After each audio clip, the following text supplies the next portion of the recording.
Hello again team, it's Jess or JashiiCorrin and welcome back for another video. Today we are flipping through the bullet journal that I used for January through to June of 2021. You'll note that mistakes have been made, not all of the pages are completely filled, heck, some are even completely blank, and you know what, that's okay. As we go through, I'll be talking about what I liked, what I didn't like, what worked, what didn't, but without further ado, let's get into it. For the first half of this year, I was using this A5 Archer and Olive notebook with the vintage bee design. I love the bee, I think it's super cute. This journal has gilded edges, which I've decided I quite like as well. If you are looking to get yourself a notebook like this one, I do have it linked in the description box below, along with pretty much all of the other equipment I used in setting up this journal. For the Archer and Olive products in particular, I do have a discount code of JashiiCorrin10, which gives you 10% off your order. Using this is a great way to save yourself some money, but it also helps to support my channel. Another thing to note before we jump into this journal is that I do have a bunch of videos associated with setting up the pages in this one, so whether those be monthly setups, weekly setups, that kind of stuff, and you can find those linked in the description as well. On the inside cover of all of my day-to-day journals, I do like to put my timetable for school. I can't say I did a lot of referring back to it, especially because once I set up my teaching related pages in the back of my journal, I really just refer to them there. But it is still something that I like to have. These stickers were given to me by Rose of Rose K Paper Co, and I thought it was a nice little reminder for the front of my journal. We have the nameplate page, and then my quote for the start of the year. Looking back, I'm not completely sold on how this one turned out. I think I would have liked the black to be a bit more black and less patchy. But my theme for my start of journal pages was black and pink. Not black pink, just black and pink. Year at a glance, which I did actually refer to quite a bit, so I'm glad I put it in here. And then we have my word of the year page, which is freedom. I had the definition of the word and then some little journaling notes about why I selected this word. My 101 things to do in 2021 list. Although I haven't made a huge dent in this list, I have really appreciated having it. It's made me be a little bit more intentional about getting out, trying new things, and just doing stuff that I normally wouldn't do.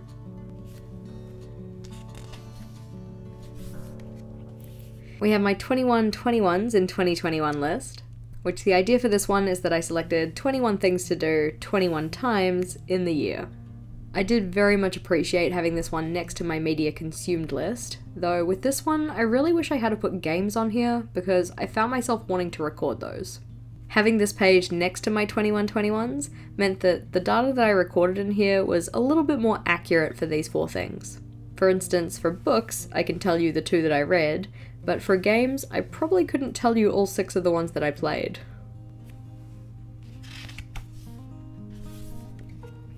We had my monthly and weekly reset lists, along with my monthly tasks to do, so tasks that I wanted to do once a month. Since writing these lists up, I have actually changed the steps in them to make them a little bit more streamlined, but for while I was referring to them, I did like having them here. We have my social media statistics, so this includes like follower and subscriber changes, and then also some more detailed statistics for YouTube. I didn't really use the video ideas section because I record all of that on Notion now, and I didn't really use the taggable account section because I don't really use Instagram all that much anymore, which is where most of my tagging would have been done. We have my Hi I'm Jess or my Then and Now page, which I thought was a fun addition to my journal. So just writing a little something down for each of these prompts on the first day of the journal and the last day of the journal. We then have my themes page, and although I don't dislike this one, it's not really my favourite. When it comes to planning out monthly themes, I like to consider things like what spreads am I going to include, what fonts will I be using, and this page was more aesthetic than anything else. I'm also not completely sold on the way that some of these individually turned out. For instance, the rainbow one, I kind of extended the branches of the rainbow a little too far, so it's a bit more circular than it is semicircular. The bee's head, I didn't actually end up going with circles because I thought it looked a little bit silly. I kind of went with flattened ovals instead. The nautical and cherry blossom ones I do like. The stars I don't have anything against, but I think that this picture doesn't really do the theme justice.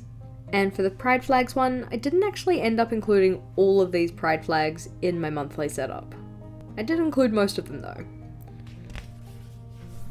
Then we are on to January, the theme for which was rainbows. And I will say I am very chuffed with how this one turned out. Of course, with this being the start of a journal, the start of the year, my motivation to use my journal was quite high.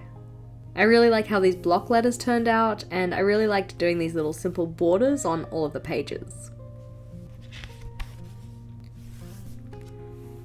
We had my make it happen list, or like a monthly bucket list, and for these ones, when they got completed, I put a little black heart in the box.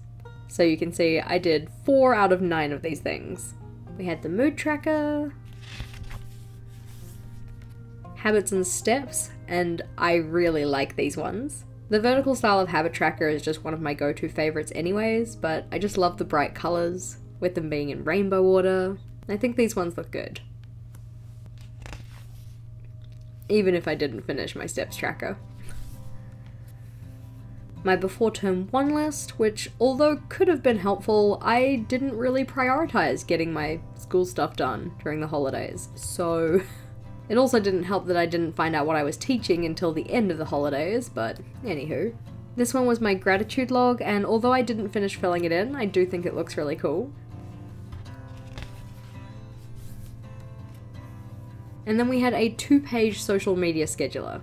In this month in particular, I was very much trying to get back into posting on Instagram, but well, it had some success. These calendars, although I liked the idea of them, and I do use them a couple more times in this journal, I never really found them completely useful. In particular because a lot of the stuff that I record here, I also record on Notion. All of my weeklies in January take kind of a similar setup. So a running task list, a space for events, and then the sections down the side here. For January, I was also trying to incorporate these little check boxes up in the top left corner, so that once the week was finished and I'd finished transferring over any of my open tasks, I could check the box to say this weekly was finished. I did a pretty good job filling these ones out. I did quite like the setup, but eventually I did find that I got a little bit tired with it.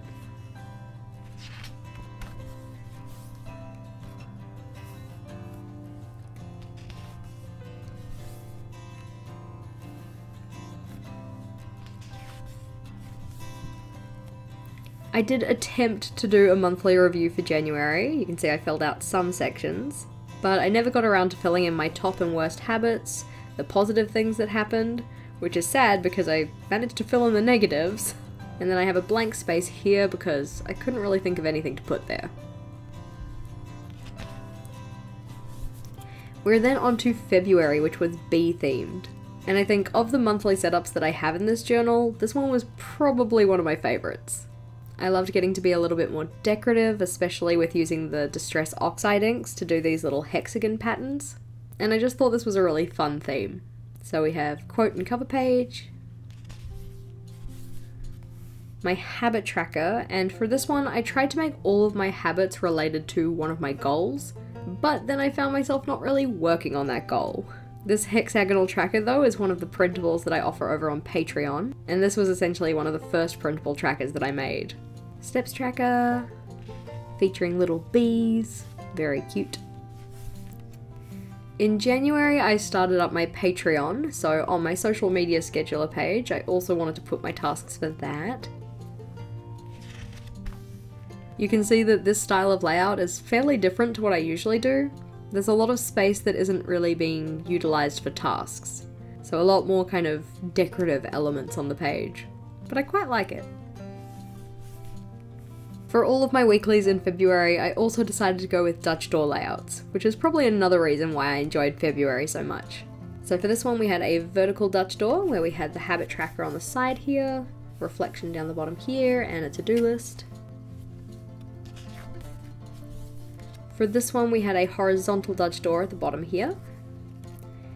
You can see I didn't actually end up filling in the reflection space or the 101 things space. Meal tracker on the side. On this one we had another vertical Dutch door, but this one was done with a tip-in. And another vertical Dutch door here, with this one having tabulated habits and then a space on the side here to record things I wanted to get done in March, the 101 things list, my action steps, and a not filled in reflection space. I decided not to do a monthly review in February just because I hadn't filled it in January, and by this point we were also in the middle of term 1, so things were getting a little busier. For March, I decided to go with a nautical theme, and I think in terms of the decorations that I used throughout this journal, this one had some of my favourites. Just because I got to be a little bit more artsy. Got to do illustrations that were a little bit more detailed. This was my first month of intentionally using the Artronol of acrylographs in my setup as well. So you can see all of these dark blue titles that I've done, those were with the acrylographs. The light blue that you see in here, also the acrylographs. I remember this setup taking quite a while just because of these rope borders, but I really love how they look. You may have noted that I didn't actually include a monthly log in January and February. I was kind of trialing not using one because I found I wasn't really checking in with it in my last journal, so I didn't really see much point in setting them up, but by March I realised I was missing having one. So a calendar style monthly log here. My social media scheduler got cut down to 1 page, and since then this style of layout has pretty much been my favourite. You can see again I was trying to get into posting on Instagram, but I only actually posted twice. We have the habits and steps tracker, again going with those vertical styles. I had a little sticky note here so that I'd remember what my key actually meant, because I changed up some of my icons this month. Again, the steps tracker didn't actually get finished, but I'm not sad about it. I put in a notes section for myself, which didn't really get used. And then for March, I had the intention of doing dailies rather than weeklies. But after 4 days, I decided that wasn't going to work. This spread here became one of my most helpful spreads in March, so it had my term plans for term 1 and also my topic content checklists here. So this one just lists out all of the different lessons that I'd have in each topic, and then I could cross it off once I'd prepared all the materials for it. We're then on to the weeklies in March. So all of my weeklies for March took this basic layout where we have the events down the side, checklists in the middle, and then either a to-do list or a to-do list and a meal log on this side. Although I did like this layout, I also found myself kind of not using it. We were getting towards the end of the term, and I like trying new things in my journal. I don't like using the same weekly over and over again, so by the end of the month, I really wasn't checking in with it. After this though, we are on to April, and for April I went with the super original theme of cherry blossoms. All my snark aside though, I did actually really like this theme. It was nice using the pink and brown colour palette. That was really the main reason that I chose the cherry blossom theme. And I got to make use of things like printed headers, craft paper, and washi tape. In trying to get myself a little bit more inspired to get back into my journal in April, I decided to change some things up. So I went with mini calendar style for my habit tracker. I also had a mini calendar for my monthly log instead of a full calendar spread. We had the vertical style for the schedule. I brought back my bucket list. So for this one, to note that I'd finished things, I just put a little pink border on them. So again, I got 4 out of 9 things done. I changed up the style of my content planner. I didn't really like how this one worked, especially on days where I wanted to post something on Instagram and on YouTube, for instance, because then I had to denote both things in the content description and it kind of got a little bit tight for space. I brought back the productivity tracker, which I really love how these look by the end of the month. I always enjoy filling them out, but I only like to use them when I think they're going to be helpful. I do have a video on this style of spread if you wanted to go check it out. And rather than having my key in the middle like I normally do, I decided to have my key on a separate piece of paper. In the middle of this one instead, I decided to put like a 2 lines a day kind of thing. So I had a space to write down what happened in the day, and then a space to fill in what my mood was, with more pink being better mood. Again, I didn't actually end up finishing this one, so I got to, the 24th, and then called it quits. But this style of tracker is something I do really enjoy using. I again decided to put in a topic checklist and term planner spread, but honestly I think I kind of jumped the gun with this one because term 2 didn't really start until May.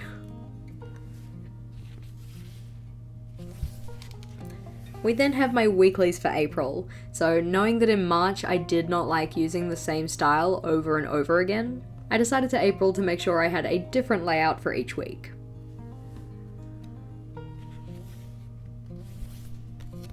And of the layouts, this one was probably my favourite.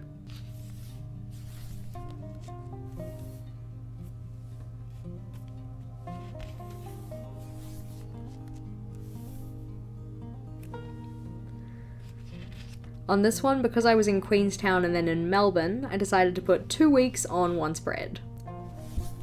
And then we are on to May.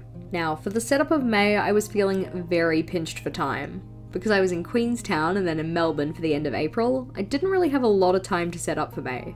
So I decided to go with the nice and easy theme of stars. I know I say nice and easy, this probably looks a little bit more complicated, but drawing the stars is really quick for me, so this one was a lot simpler than other layouts I've done. We have the quote and cover page, and then I brought back the calendar style monthly log. I found that in my April one, I didn't really have enough space to write down the things that were going on, so I wanted a bit more space for this calendar. Of course, I have to have the obligatory, it's going to be May. I have it every year now. We have my May bucket list, and to fill in when I'd done things on this one, I just coloured in the text. So again, completed 4 out of 9. We have the mood tracker with the different coloured stars. Again, didn't quite finish filling this one in. The habit tracker, which I made a printable for, again, available on my Patreon. And then in May I decided to try something different by including my action steps for my goals in here. I do like this idea, but I didn't really find myself actually coming back and looking at this page. I did intentionally put it next to my habit tracker so that I would be more inclined, but even when I turned back to this spread, I really only focused on the habit tracker and not the action steps. We have that 1-page social media schedule again because I decided the one in April just really didn't work. And then for May, to go along with some of the goals that I set for myself, I also wanted to give time tracking a try. Although I didn't finish filling this one in, I did really enjoy using it. It really helped me be a little bit more accountable with finishing work before 5 PM. I didn't do it perfectly, but it was certainly better than it had been. Now for May, despite knowing that I don't like to use the same style of weeklies every single week, I was very pinched for time, so I decided just to set up all of these as dailies on Dutch doors. So you can see we have the first week, second, third,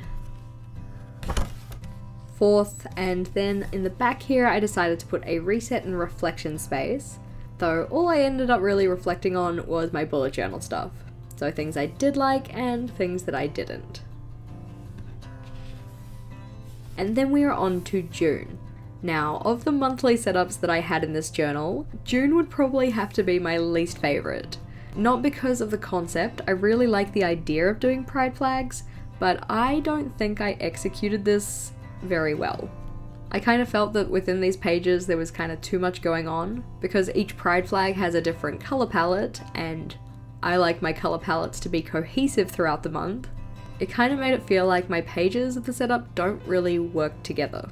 Which is unfortunate, because I have wanted to do a pride theme for such a long time.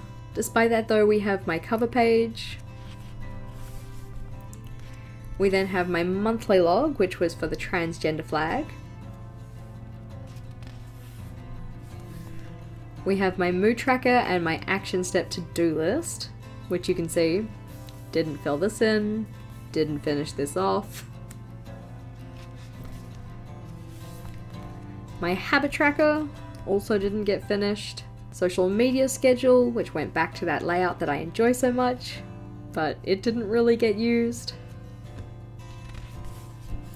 And then we're on to the weeklies, and this is where you'll start to see that things very, very much weren't getting filled in.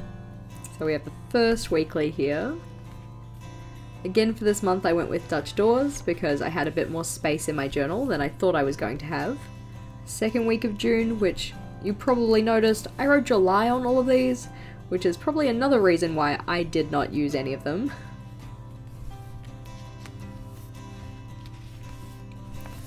We have the third week of June, again, not using this. And then the fourth week of June. At this point, I'd really come to terms with the fact that I just was not using my journal, so I instead set up a weekly spread for this week in my current journal, which did get a lot more use. I don't have anything against the layouts themselves. I think that these Dutch door layouts were actually quite cool and I probably would use them, but I just didn't like that the pages didn't feel cohesive. I figure though, at least it was a learning moment for me, and I know a little bit more about what I do like in my journal. After this we have a couple of blank pages. I was intending on using these for like a mid-year review kind of thing, but considering I'd already kind of transferred into my new journal, I just didn't come back and do anything like that. After this though, we have some journal theme ideas. These ones I set up as part of a 12 themes for your bullet journal video, which again, that one's linked in the description box below.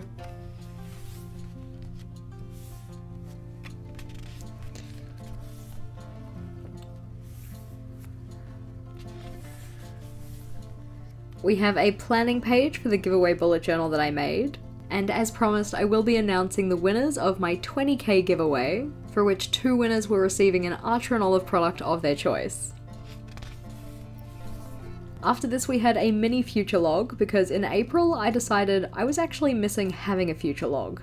You'll note that I didn't set one up in my start of journal pages, because I found in the journal before this one, I just didn't use the future log at all. But by April, I was missing it, so I put it in the back here. We also have a page that I always like to include where I jot down notes for my next bullet journal, or the one that I'm currently using. And after this we're into my teaching related pages. So I have my teaching related year at a glance, where I record when our holidays are, when we have staff only days, and also when I have sick days. And then we have my lesson scheduling pages. So these ones tell me what I have going on for each lesson, of each day, of each week, of each term. So term 1, week 1 to 3, term 1, week 4 to 9, term 1 up to week 11, and then term 2 up to week 4, and then the rest of term 2. In recording this, we currently haven't had week 10, which is why this one hasn't been crossed off yet. And then after this we have my pen testing page at the back, which, although it's kind of a mess, I don't hate it. I kind of like it when my pen test page becomes all scribbly and has like washi swatches and all of that kind of stuff. We then have a printable that I made, which I stuck into the back of my journal to show that I started making printables.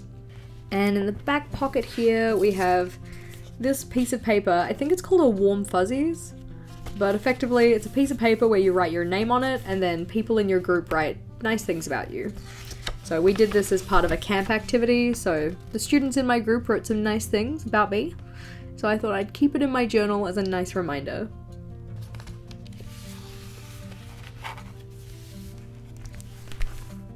While we do a final little flip through of my journal for the first half of 2021, I figured now is a good time to announce the winners of our 20k giveaway.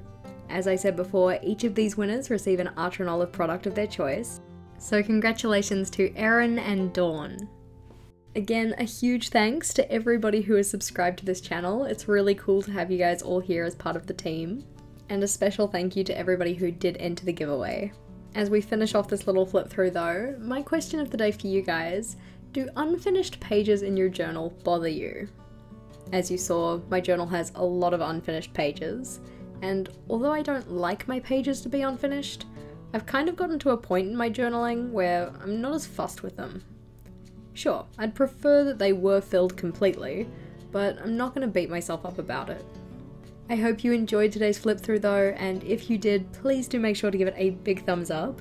Be sure to subscribe to my channel for more on planning, productivity, and personal development, and until next time team, bye!